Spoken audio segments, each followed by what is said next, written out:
Imen Benadou, je suis consultante et coach en efficacité et efficience organisationnelle.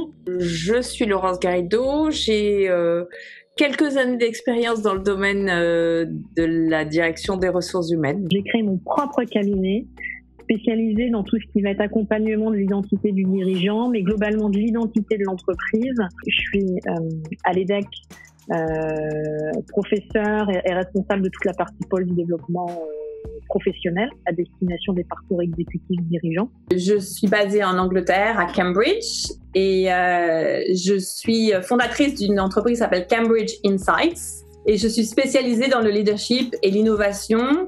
Je m'appelle Thomas Lissajou, je suis coach agile. Au-delà de ce titre, mon métier, c'est d'accompagner les équipes, les managers et les organisations au sens large, notamment pour se transformer vers des modes de travail plus coopératifs.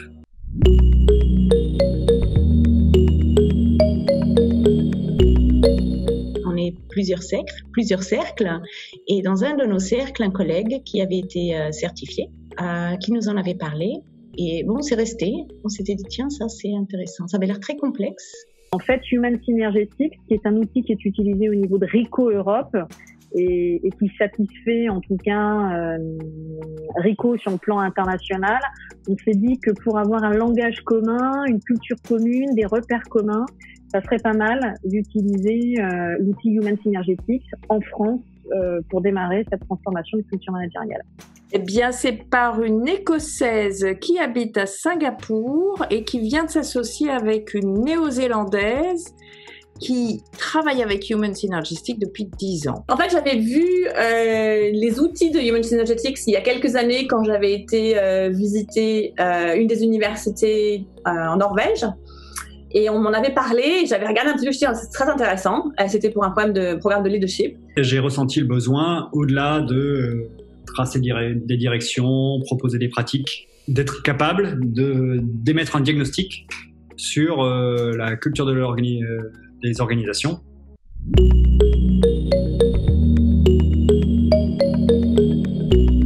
J'avais déjà utilisé d'autres outils, mais qui ne permettaient pas une analyse assez profonde.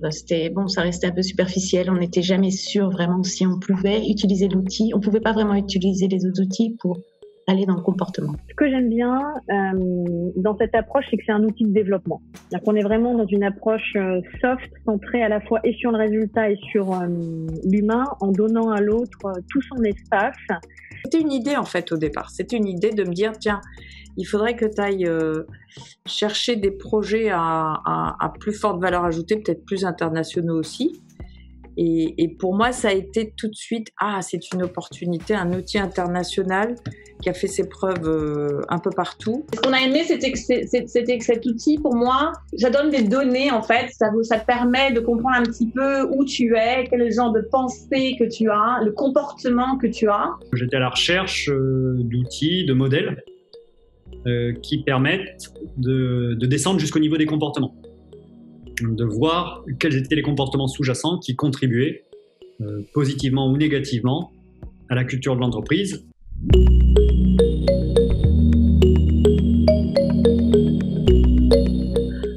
En ligne, pour moi, c'était idéal.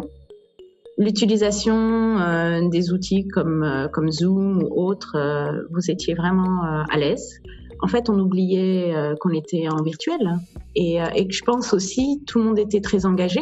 Et voilà, donc c'était très très riche en échanges. Moi, déjà sur les outils intégrés, moi je trouve que ça fait la force du modèle.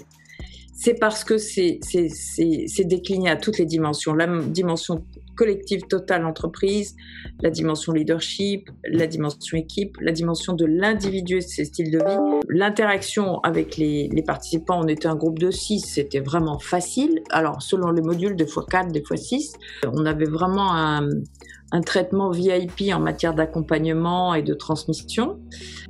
Dans l'accréditation, moi j'ai compris que c'était un un outil finalement assez flexible et que dans la manière de pouvoir le lire, le digérer, en faire un objet structurant dans la réflexion et de guider la décision, ça pouvait être intéressant. Et puis ensuite, on a fait pas mal de training. Donc ça, c'était super fondamental parce qu'effectivement, on s'est donné des regards croisés entre nous. On a pu avoir une propre lecture de notre profil, mais avoir aussi des lectures croisées, des trainings de débriefing en posture de coach. Moi, j'ai bien aimé. C'était sur 2-3 jours, je crois, à peu près 2 jours et demi, je crois. Je trouve que c'est très contextuel. Ce que j'ai bien aimé, c'est ça. On avait la possibilité de parler de contexte, d'expliquer nos expériences à nous.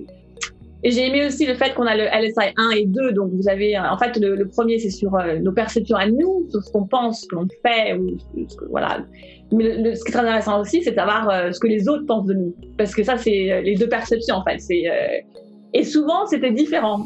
Donc, quand on a regardé les différents complexes, souvent, c'était assez différent. Il y avait un équilibre entre les aspects académiques plus théoriques,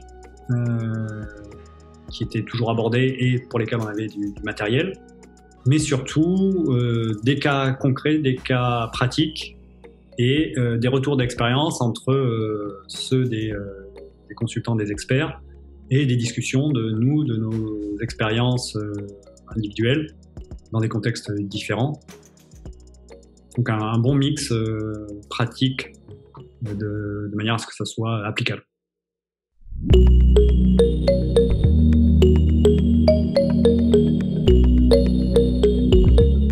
Je me sens à l'aise. Je suis en confiance.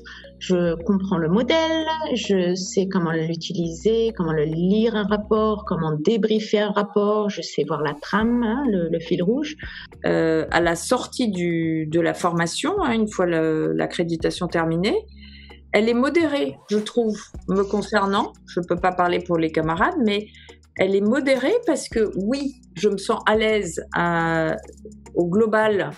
Je me sens à l'aise pour appréhender les outils, leur dimension, leur scope, etc.